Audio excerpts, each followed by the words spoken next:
Now the Super Pershing will actively fight back. I'm unable to play the Super Pershing myself because I don't own one, and there are terms and conditions that state that I'm not supposed to be driving another player's tanks for whatever reason. I'm in the Cromwell this time, and this is a Tier 6 British medium tank. However, it does have the maneuverability and speed and acceleration of a scout tank. So this is more of how you should not fight a scout tank. You shouldn't drive up to it like this and let it circle you and get around, track you continuously, and stuff like that. Now, obviously, this scenario is not exactly what's going to be happening in public matches because, well, there's 14 other tanks that you have to worry about that you don't have, well, that I don't have to in this match. I only have to concentrate on this one Tier 8 tank, but it kind of shows you a little bit of what the Super Pershing can and cannot do.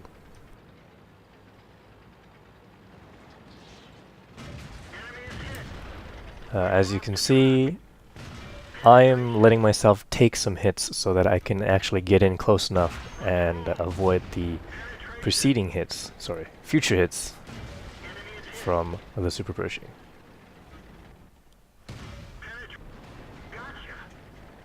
And that's the end of that.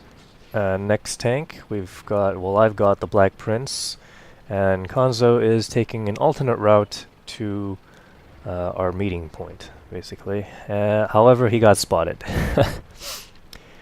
This is slow tank versus slow tank. The Black Prince is a Tier 7 British heavy tank with a fairly fast-firing gun, and it's not that bad at accuracy either.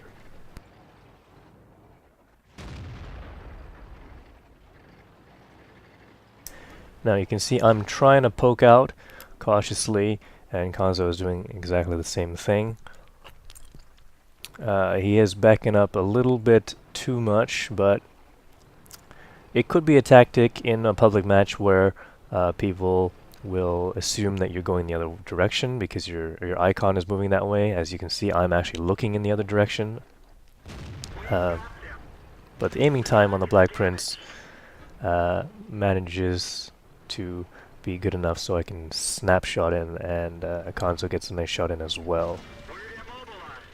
So he's tracked me, and this is where a repair crew would come in. Otherwise, you need to use a small repair kit, and as you can see, I just fixed my tracks in time. Both of us are not going to be using any consumables. It doesn't look like Konzo's using, even holding any at all, so he can't really use any.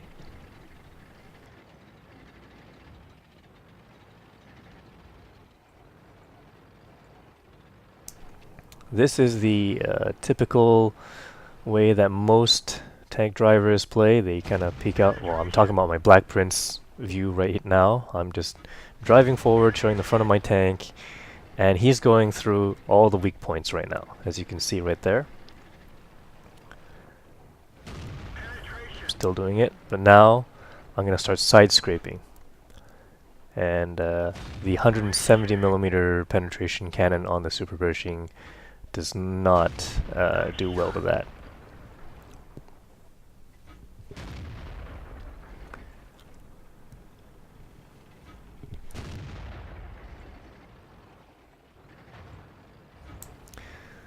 Now, as you're waiting for a reload, you should always move around a little bit, assuming that the enemy player is trying to aim for a weak point, a commander's hatch, machine gun ports, things like that.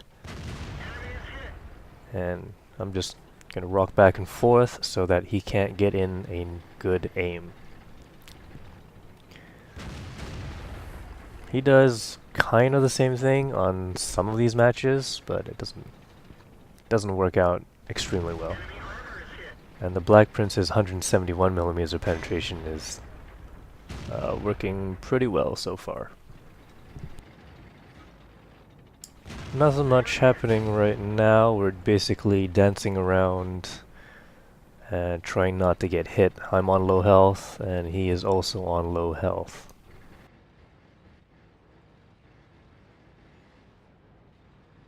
Konzo starts making a move, and I manage to get a nice shot into the commander's hatch right there.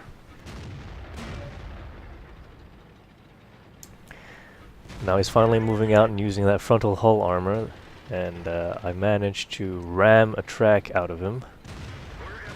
And he gets my tracks as well, so I'm gonna start aiming for that point right there, which is not covered by spaced armor. And he's aiming at my weak points, however I'm managing to bounce somehow. And here we are with the Type 59. This is a close range battle, I suppose. And as you can see, he did the right thing, Konzo did the right thing by trying to track me, however, he didn't manage to get that shot in just right.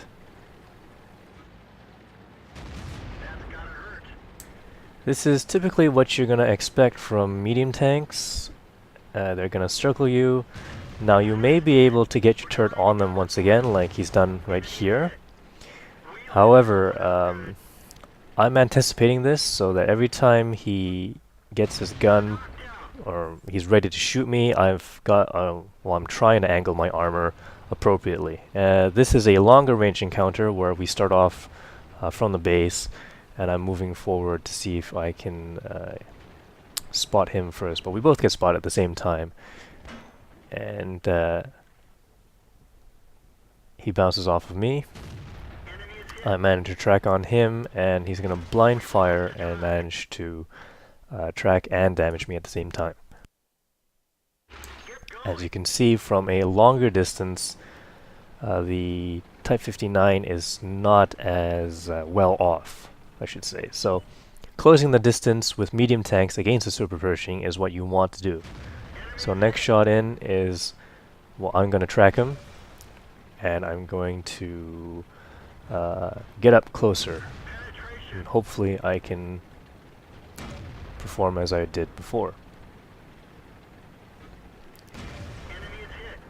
Now you can see I'm not actually using the zoom in function, or I'm not zooming in to fire into my shots because, well, the sight armor of a Super Pershing is not excellent. Okay, right here you see he's almost got his gun on me, so I decide to reverse out and actually angle my armor. Now that didn't work out too well, but you know, sometimes you can bounce, sometimes not. So it really depends on the appropriate angles and such. So I didn't actually get that. And I noticed his turret was moving a little bit slowly, and I think it's damaged. So he's managed to track me, and now you can just use the frontal weak points. Since you're up so close, you can just hit them at will. Now we're on Hemelsdorf, and this is a T32 versus the Super Pershing. T32 is actually much faster than the Super Pershing, and he manages to get a nice shot in on my hull armor, which is the weak point on the T32.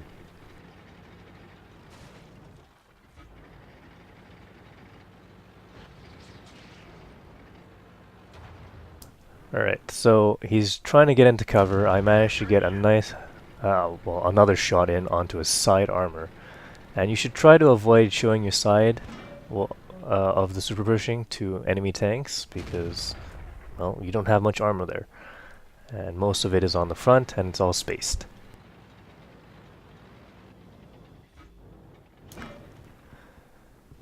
As you can see, he was trying to shoot me in the commander's hatch, and I did the same to him. However, I managed to get a hit in. Now he's moving around, so I can't actually aim properly. But you can see that he's going to start aiming, and when he starts aiming, you just take a shot. Well, I missed right there. And the moment I take my shot, I'm starting to move around so that he can't get a proper aim on my weak points.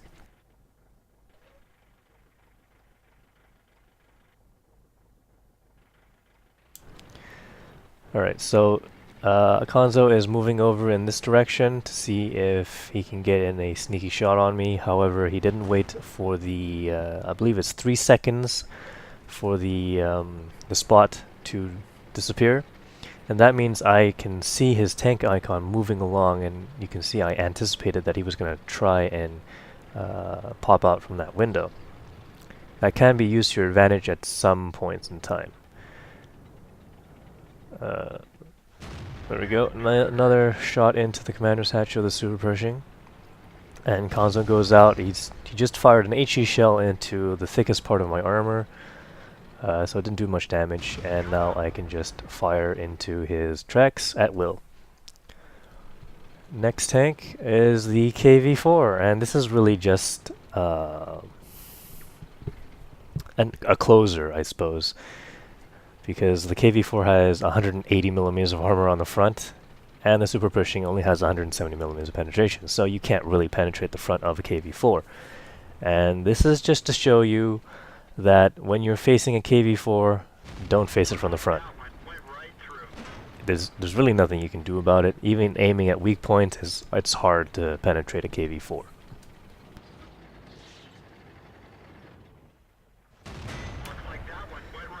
There you go. He's trying to aim for the top turret on the KV-4, which is kind of a weak point, but you do get surprising bounces off of it. He didn't actually hit it properly that time, and he's exposed his side armor, and I managed to track him.